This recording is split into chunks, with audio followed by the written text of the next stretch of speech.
I'll invite y'all again. There's a trail mix, which as we said, pairs nicely with the wine, or vice versa. I'm not quite sure, but but please help yourself at any point during the talk if you'd like.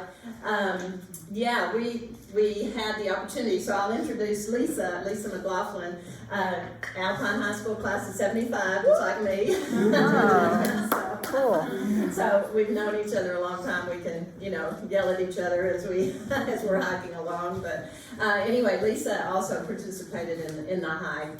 So she came down from Austin today to kind of throw in a few little extra ideas, and just found out to be my technical support. So,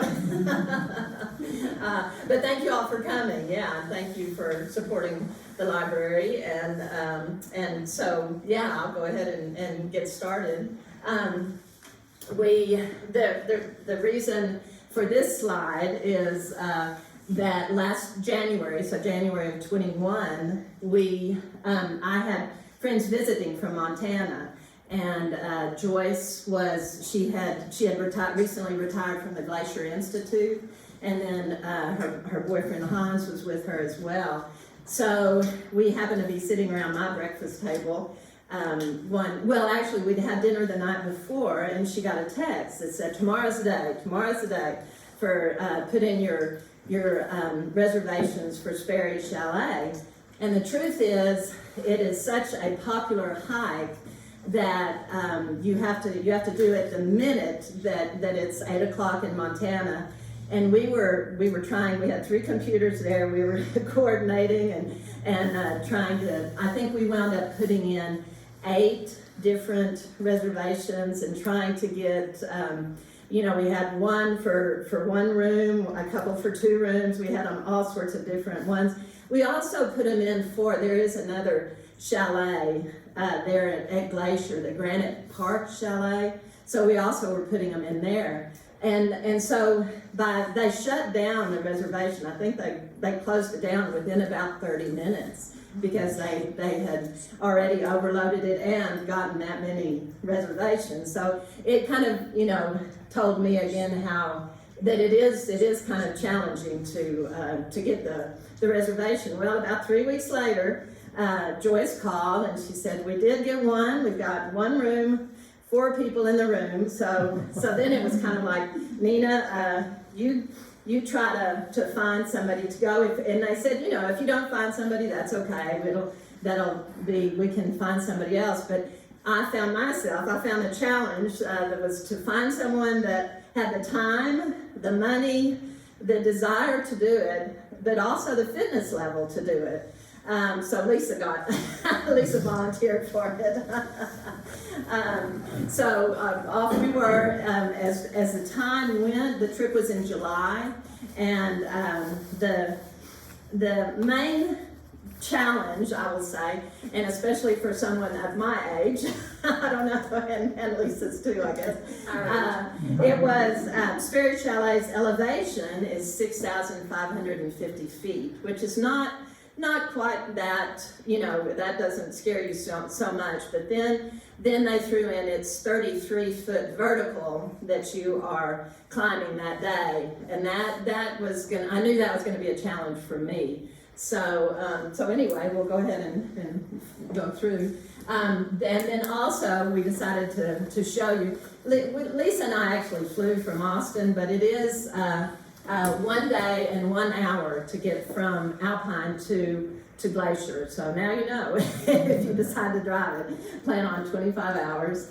And so let's go ahead, yeah. This actually is the Sperry Chalet. So that was our destination. And it was just a beautiful spot and just a wonderful experience. And but I've kind of got it divided up a little bit, so I'll give you the history of the chalet a little bit later on. I'm going to kind of just give you a few examples of my training. So yeah, go ahead. And I'm going to give you some numbers. I'm going to throw out some numbers here. I did wind up doing Hancock Hill a lot. This actually was taken at the Lost Mine Trail.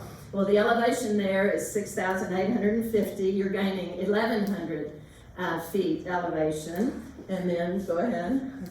Dennis and Roz, they do the Hancock Hill almost every morning. And so that was very good for me. Sometimes I would leave my house in Carpenter Addition and walk all the way there. So a lot of times I would just drive up and take different ways. But Hancock Hill, their elevation is 4,849 feet. I forgot to throw in the elevation of Alpine, which is 4,475 feet.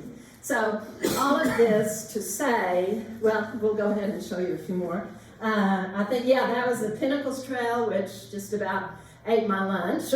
And that one, it was a 2,000 foot elevation gain. That was June 2nd, and I got caught in a storm, it was kind of what you would call corn snow. It wasn't really hail, but kind of corn snow. And so there's a couple of pictures of that, which was kind of bizarre. But I started out at about 1:30 or something. I was actually meeting Raymond up top, and I had 2 or 3 people say to me, "Are you sure you're okay? Are you going to be all right?" So I think I looked like I had it.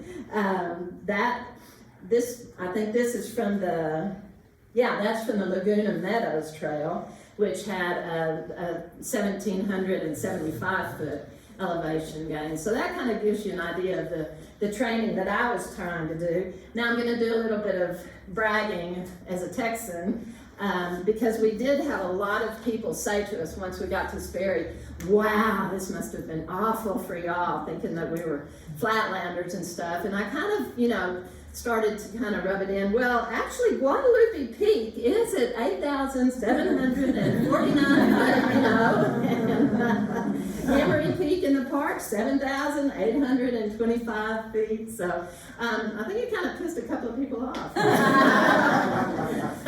But proud Texan anyway. Okay. Yeah. Now, this was the crew. Hans, as it turns out, was our photographer, so he's not in very many of the pictures. But Joyce, who was the director of the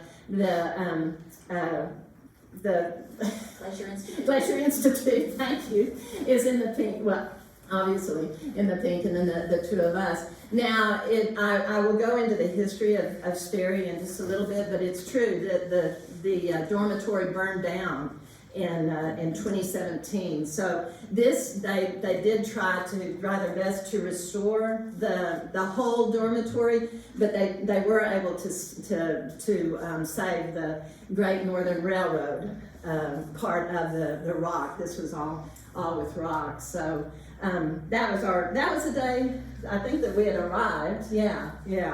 And so it was 6.7 miles from the trailhead up to Sperry, and again there was a 3,300 foot elevation gain. So yeah, it was. Okay. Did somebody else take your bags? Yes, the hike. That is true. Yeah, go ahead. This is parts of the hike, but anyway, and yeah, the trailhead is so it begins here at the lake, and then brings us over to Sperry Chalet. And then Dennis also has it over here, so you can have a look at the maps afterwards. But this kind of gives you an idea, and I'll have pictures in a little bit of what, the historical parts of it, what it looked like as well. But yes, as we started out on the hike, go ahead, yeah. Oh, there's a better picture of it too, yeah, go ahead. Go ahead. So yeah, these are parts of the hike. We carried our water, our lunch, our snacks, and our personal effects. And then as it turns out, yeah, we carried wine, it's true. But they were just little boxes, so it wasn't too much trouble. The bedding and your food was all provided once you got up there, so you didn't have to worry about that. So that was quite nice.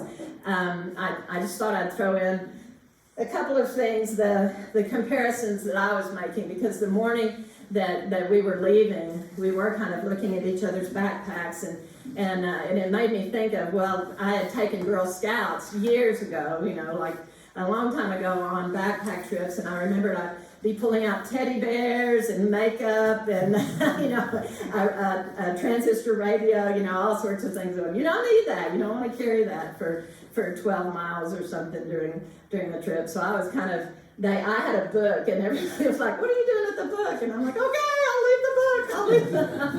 But it turned out they did have reading material up there, a lot of historical reading material and stuff. So, anything else to say about the Chalet doesn't have electricity or heat. Yeah, so it was, it was, hardly roughing it. It No, definitely it was was not not roughing it. But it was, they made you very aware of that. And then I kind of made a funny comment about, there was a difference, Nina at 25 doing it and Nina at 64 doing it, and I think you felt the same. Yeah. But we did, so the morning that we left, we stayed with our friends there in Whitefish at Joyce's home, and the morning that we left, we had a 4 a.m. wake up, and then our reservation would get us into the park. But the problem, it wasn't a problem, but the issue was parking at the trailhead. So that's why we did decide to leave we tried to leave about 5:30, and it was about a 45-minute drive to the trailhead. And we got probably about 30 minutes into the drive, and we were getting close to the entry to Glacier Park. And there's a roadblock with the Montana State Patrol, and that kind of threw a real wrench into the plan. It turns out that the road behind that we needed to go through, there was a domestic disturbance and a suspected kidnapping. So they were not about to let us through, even though we did kind of try. Please, we have this plan, but fortunately, and again being with Joyce, who knew the area, there was a back road, a back entrance. It was an unmanned entrance that pretty much was only known by the local people, the people that worked there. It was mostly, probably about half a dirt road, right? Yeah, it was going through the Forest Service, or through the the Forest Service property. And in fact, we passed one of the Glacier Institute's camps for kids and stuff. So, but we wound up getting to the trailhead about 7. After all of that got the adrenaline flowing and everything, and we did get on the trail probably about 7:30. So that was good. Now, keeping in mind with that, the daylight in Montana is in July anyway, is from about 5:30 till 11 p.m. So that gave us plenty of time. We weren't really too worried about that. Yeah, but the hike took about 6 hours. We started with lots of energy, the adrenaline flowing and stuff. The main thing that we were thinking of, and partly because Joyce was very aware of it, was bears and grizzly bears. And so we had a plan. We carried bear spray. We had an air horn. We had whistles. Lots of these people, we're told, are really not all that effective, but it made us feel better. We did talk really loudly each time we came to a switchback, and there were a lot of switchbacks. But Joyce, had told us that a lot of times that's where you might meet one coming down as you're heading up. But we didn't have any bear encounters, which was kind of good. And as it turned out, once we reached the chalet, there was a mama bear and her cub kind of wandering around, and some people had seen it, but I think she didn't like our singing, maybe.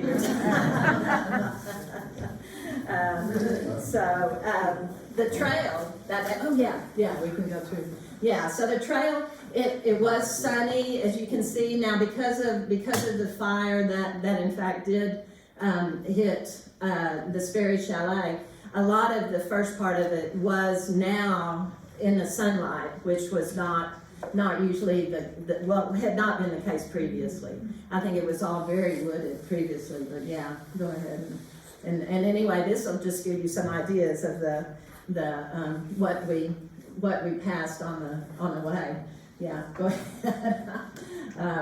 And we did, we stopped a few times for, had lunch, had a nice lunch and took a lot of rest breaks. We were all carrying, the heaviest thing as usual was the water. So, but again, there you can see Sperry up, further up, and again, the trees that are, that kind of cut, so we were in the sun. Now it was hot for Montana, but we were talking about it was probably about the mid-70s, so it was actually a pretty comfortable day to hike. It's pretty overwhelming when you're down here, knowing you're going up there. Yeah, it could be kind of up. We did meet a lot of people on the trail. Joyce had actually done this trail a fair number of times as the director of the Institute. They would take their big donors up or things like that. So she was pretty familiar with it. So that was kind of helpful for us. Is that the chalet that's, you can see there? No. Okay. Right here, that's Yeah. where we were going. And for the other three of us, it was our first time. There are a lot of people that do it as a day hike, 12, 13 miles is a day hike. No, I mean, and I understand that for them, that's no big deal. I was glad to get to a house, to a bed. And this I thought was really funny. The employees they would finish work in the early evenings. Well, they would head down to Lake McDonald to join their friends and have a few drinks and stuff, and then be back for work the next morning. That kind of amazed me, but they were young. So, and you can go by horseback. So you can do it easily in a day for horseback. You can do that, and then it is the horseback trips that bring up all the supplies for the chalet. So, okay. So Nina, it's not reachable by any vehicle, I assume? No, there are no roads up there, and so yeah, it's all hiking. Yeah, but yeah. She has a brace on her leg. She did, she had a knee brace, I think, that she was wearing. But she was a little mountain goat. She was hard to keep up We did a little practice hike the day before we left, and we got there, and she took off up the trail, and I was like, oh no. not do this. But her boyfriend had a great idea. He said, don't let her go in front, so we made her go in front.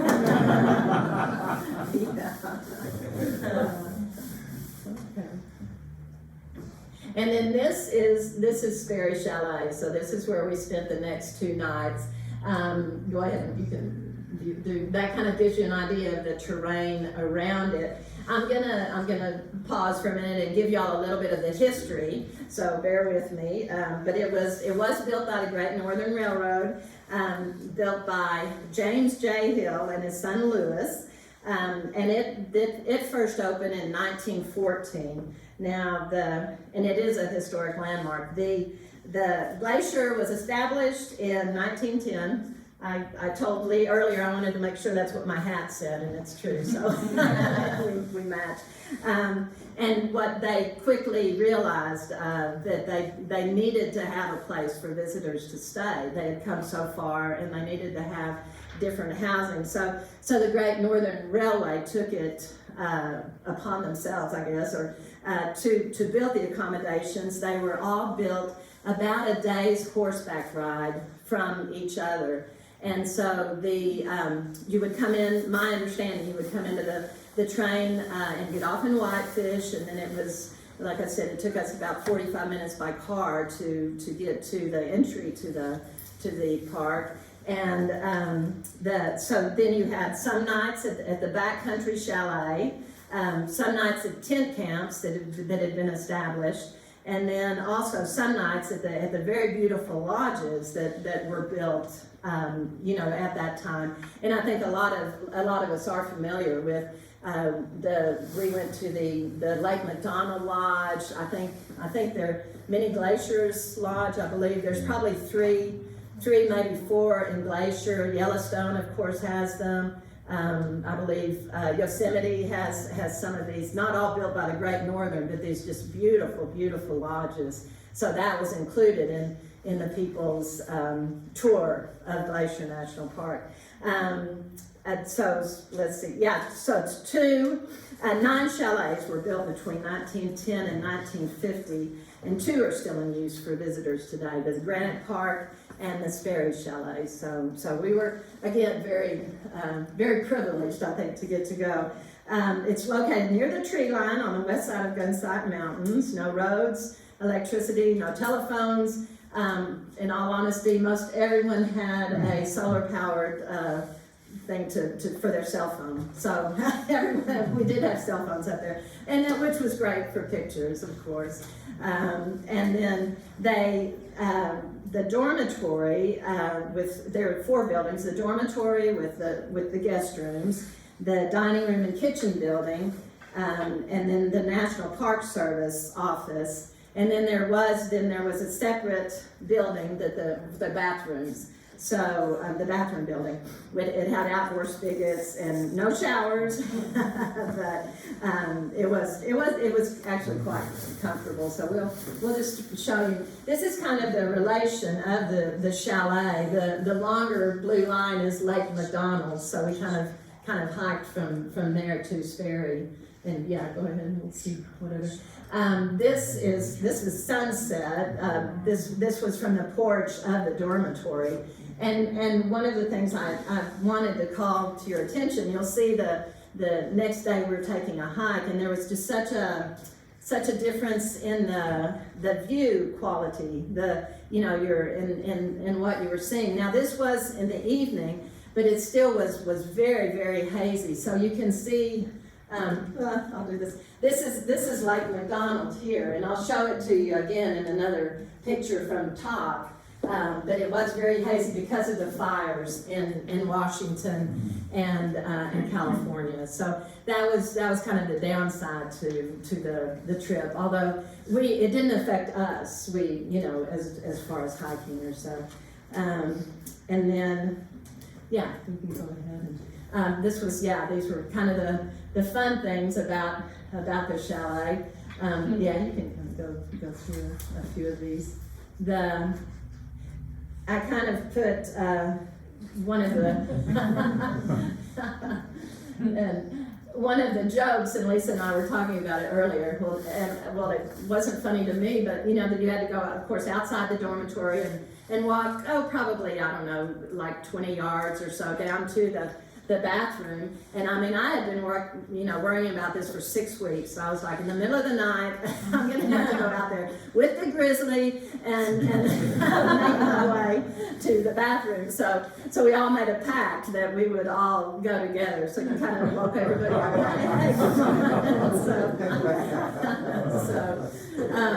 But as we go, you'll see that the area had a lot of the goats, and so that's what happened the very first night.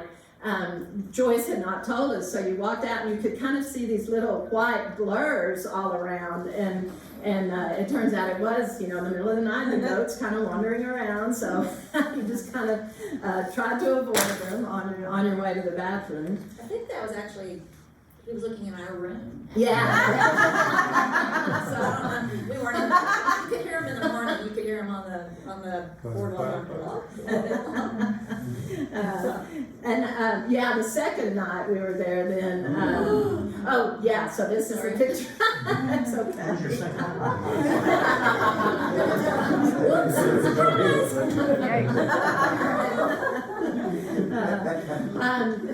The Sperry Chalet was destroyed by fire in 2017, the dormitory.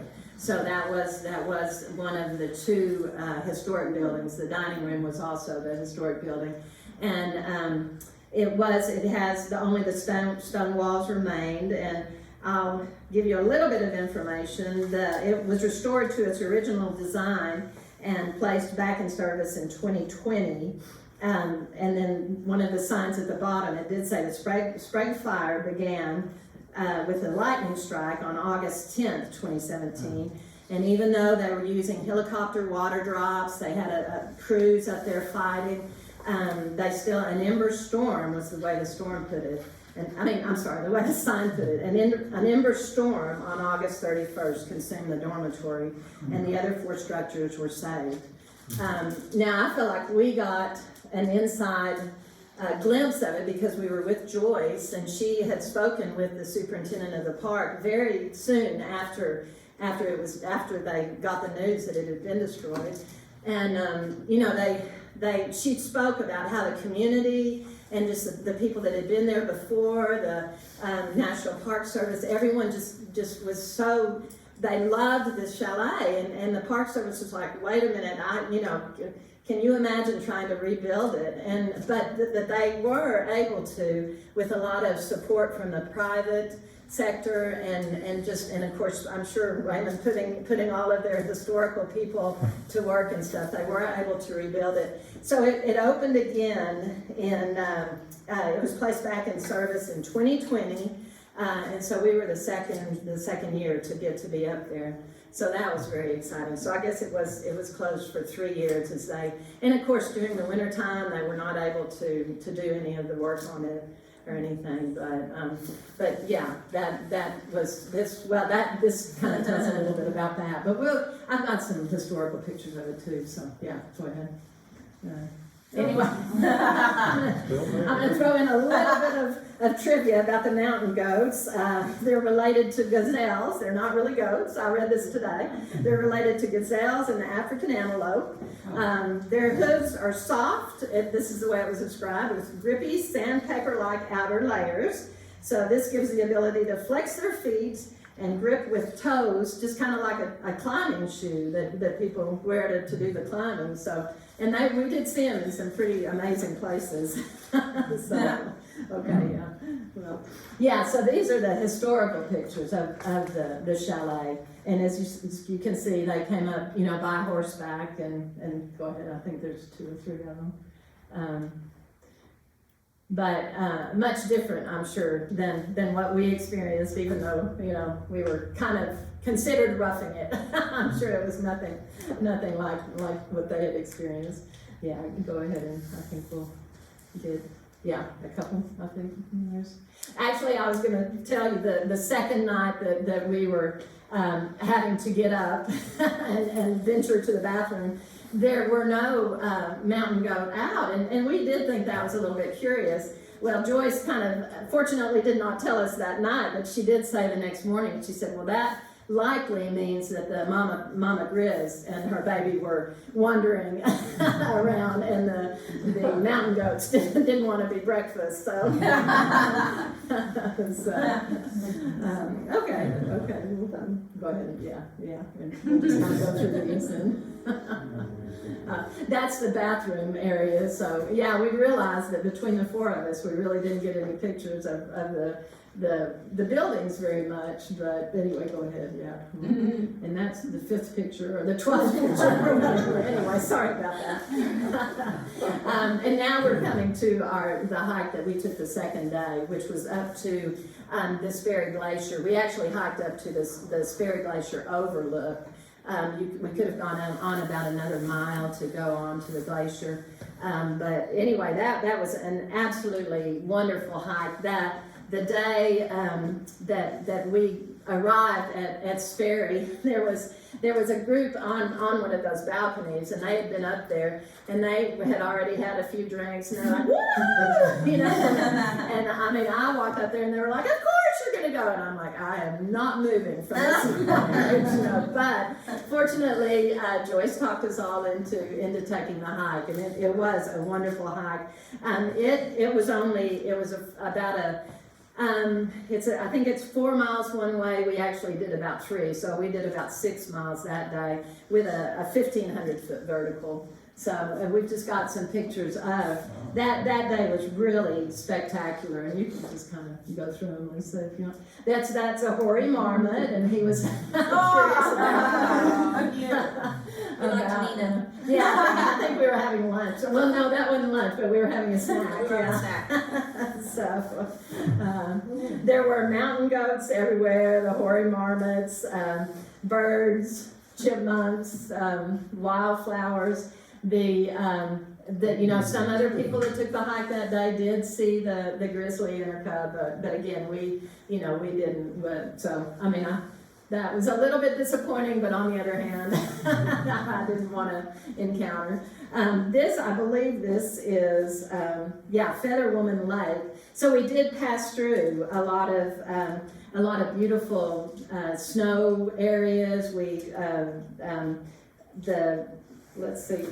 Just small alpine lakes, and there was still ice in some of the glacier-fed ponds. And then you can go ahead and go through. We did hike over a few snowfields, kind of like that.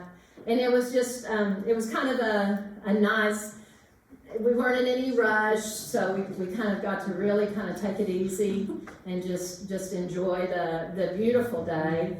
And as you can see, then the sky is a little bit more clear on this side. As I said, we are heading up to the Sperry Glacier, Overlook, and so we passed through. You actually climb up and over Como Pass, and so I've got some pictures of that. That was a pretty amazing hike. Well, that part of the hike, because we'll go ahead and through them and see if we get to some of those pictures. Where's pictures of you? There you are, yeah. Go ahead and keep going. So, this shows then the rest of this hike. So we left from the chalet and came up this trail right here up to the glacier, the Sperry Glacier. So again, that it was just it was not as much of a hike as the day before, so that was kind of nice. But yeah, go ahead and we've seen that one before too, but that's okay.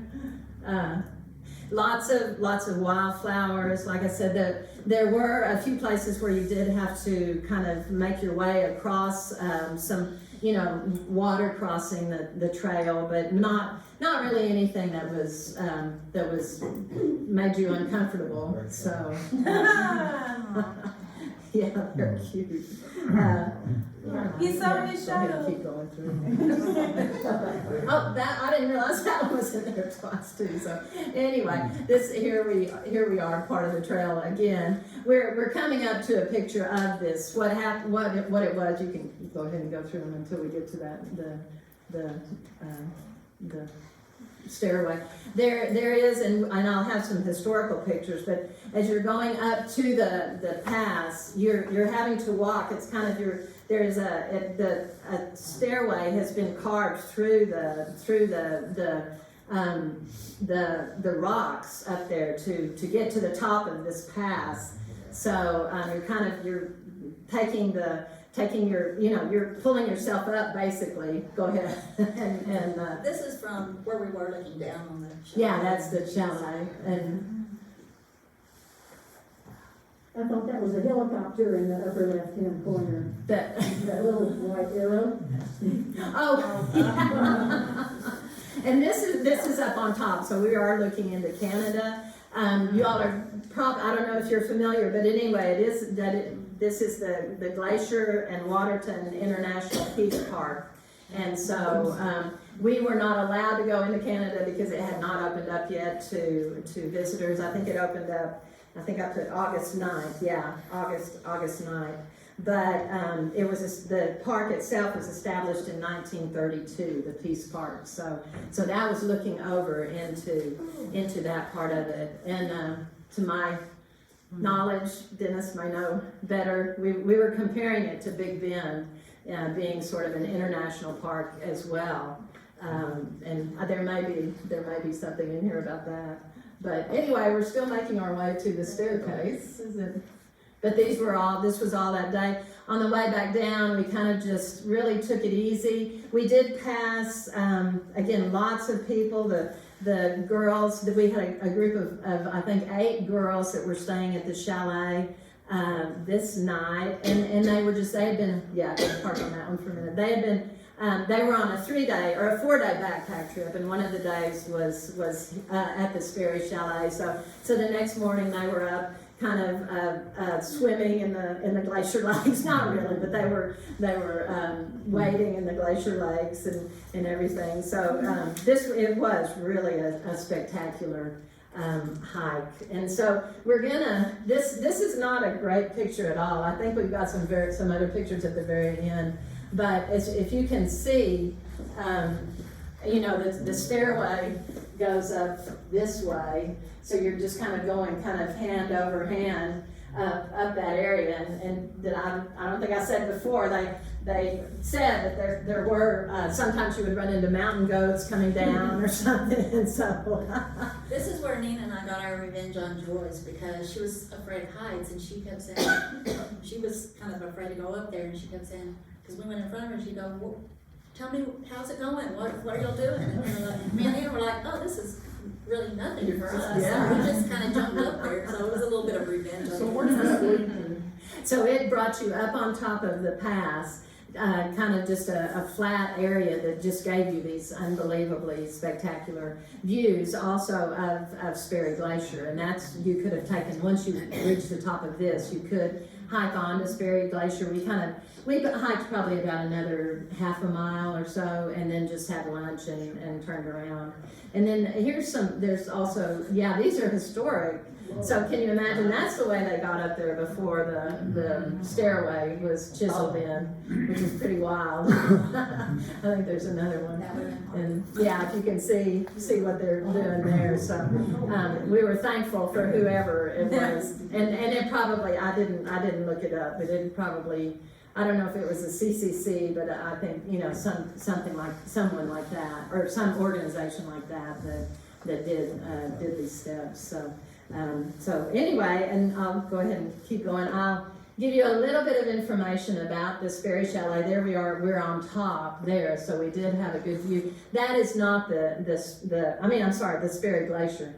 That's not the glacier but anyway, it's on the north slopes of Gunsight Mountain, west of the Continental Divide. The elevation of the glacier itself is 8,025 feet. So the status, at least when this article that I was looking at was written, it was called a retreating glacier. And I'm not going to go into a lot of that. I honestly did not. I won't go into a lot, but I do understand the Glacier National Park. The glaciers are not as outstanding. I think the last time I was there was probably 1980, and even I could tell the difference in that. So that was, but I did not get a lot of information on that. I didn't. So anyway, but there should be just a few more pictures of that, and then we'll start the next small little portion of it. But all these, I've just kind of run through these,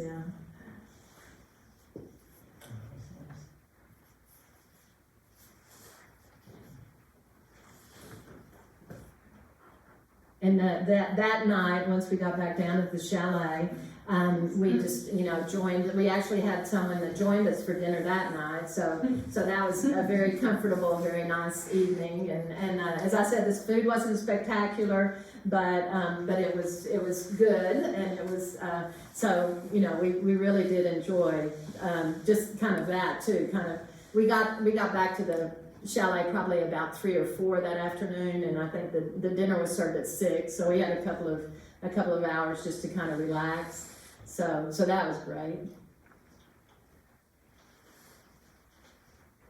Yeah, keep going. We're almost done with that day. So what was their fuel for cooking for you? The what? The fuel for cooking? Well, I think they did have solar power there in the kitchen, but definitely they had gas. I mean, they were, or I guess I should say, propane, thank you, yeah. Yeah, that was brought up by the horses, yeah.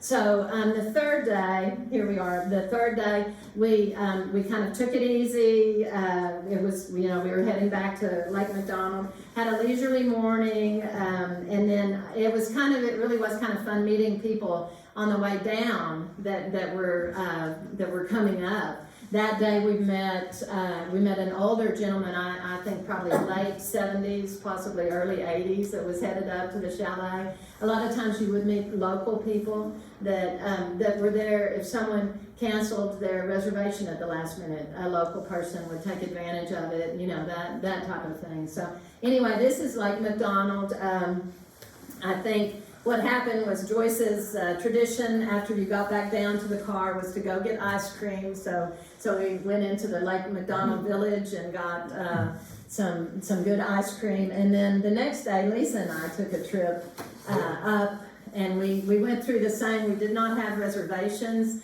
so we went through the same kind of clandestine entrance and got into the park. That way, they were requiring reservations, and my understanding is that all of the reservations sold out within a day, and that would have been in probably January or something. So it really was difficult unless you went before 6 in the morning or after 5 o'clock at night. If you did not have a reservation, you were not allowed or not able to get into the park. I know our trip to Sperry came with a reservation. I'm sure the hotels came with a reservation to the park, that type of thing. But if you just kind of showed up, you were not going to get in until 5 o'clock that evening or something. So that was a little bit difficult. But anyway, we did wind up doing the Going to the Sun Road, and that's what this one is. This is up at Logan Pass.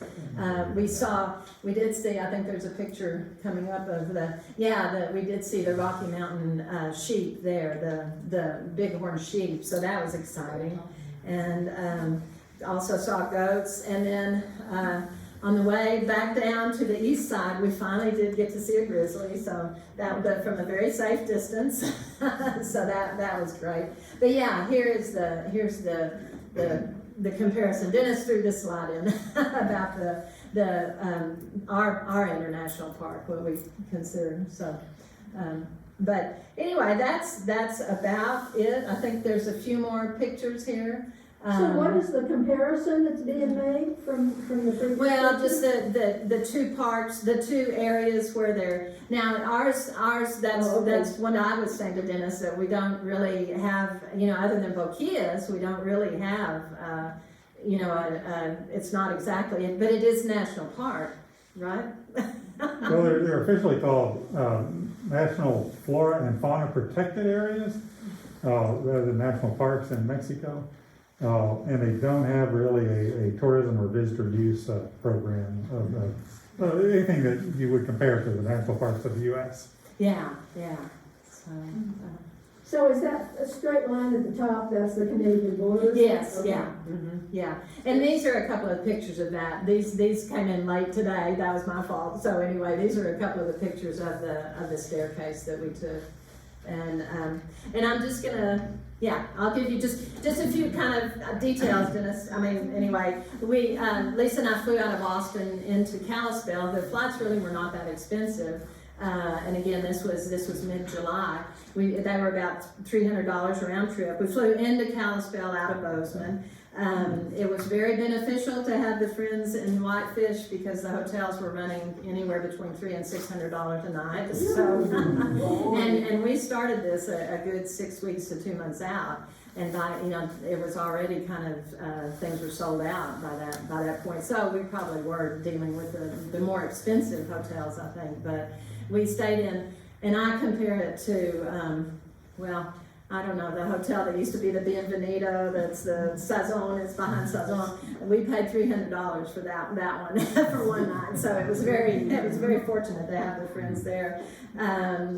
We made well, our car was not too expensive. We did rent a car, and so then we did a tour of Yellowstone and other parts of Montana before we flew out of Bozeman 5 days later. So anyway, it was a really great trip, and I would definitely recommend it. Although I know that Joyce did tell me that this year they tried it again. Lisa and Joyce, I was out of cell range, but they tried to get reservations again and probably put in about 9 or 10 again and didn't get anything this year. And they did, the company later said this is the busiest season, the most reservations or attempts at reservations we've ever had. So it is certainly becoming well known, but it's recommended. We recommend it to everyone.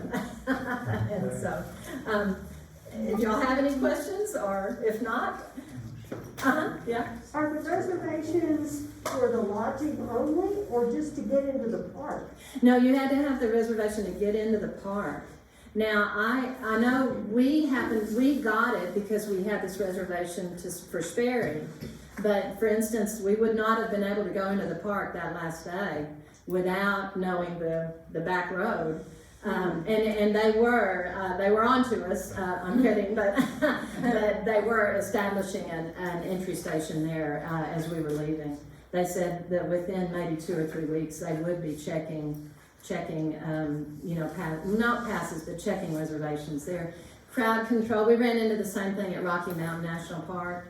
There, you have to have reservations now to get in there. Now, Rocky Mountain is doing sort of a lottery where the day before, after 5 o'clock, I think they have a few that are available. But I think the larger parks, interestingly enough, Yellowstone did not have it, but it seems that some of the larger parks for crowd control are doing it. So why do they call it Sperry, and how many people can stay in the lodge at once? I am going to guess probably about 25 to 30 people can stay, and I could make something up about why they call it Sperry. We'll get back to you on that. I noticed it wasn't the guy that built it, so. Right. I'm sure it must have been. That's a good question that I just didn't do. Sorry about that. Kathy, or was Well, that's what I was gonna Yeah, ask, how yeah. you would stay there. Does anybody know why they call it Sperry? No? Google. Yeah. Anyway, but yeah, it really was a wonderful trip, and we had talked earlier thinking, one and done, but on the other hand, when I started working on this trip, working on this presentation, it reminded me how much I had enjoyed it and how much fun we'd had, and yeah, I would do it again now in a heartbeat. Do you happen to know what has happened with the 15 chalets that you mentioned? I think you said there were 17 or 18 originally, and then now there's, 2 or 3, or at least 2 that are used by visitors. What's the status of the others? Did you happen to hear or anything? Well, I think they have burned down through the years, or just, because they were not being used, kind of have fallen into disrepair. And, but I think that, I don't know how many of the hikes maybe passed by them. I'm not sure. The Granite Park you also had to hike into.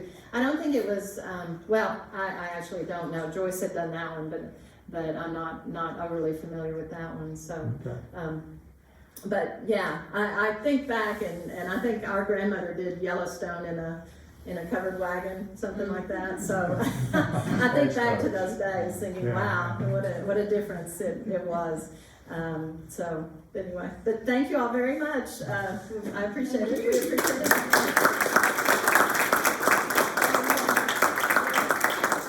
I think one of the last ones is anyway, I'm going to advertise. Roz or I are selling tickets for the fish fry. If anybody wants tickets to on March 4th. So you can hit either of us up. But anyway, please help yourself to the wine or the trail mix or both. And What does thank GORP you. stand for? Yes, this was another. We said it's GORP or trail mix, but Good old raisins or peanuts is what GORF stands for. Does everyone call it GORF, or I thought it was a Girl Scout thing, but yeah, so good old raisins or peanuts. So there are peanuts in there. Oh, yeah. Yeah.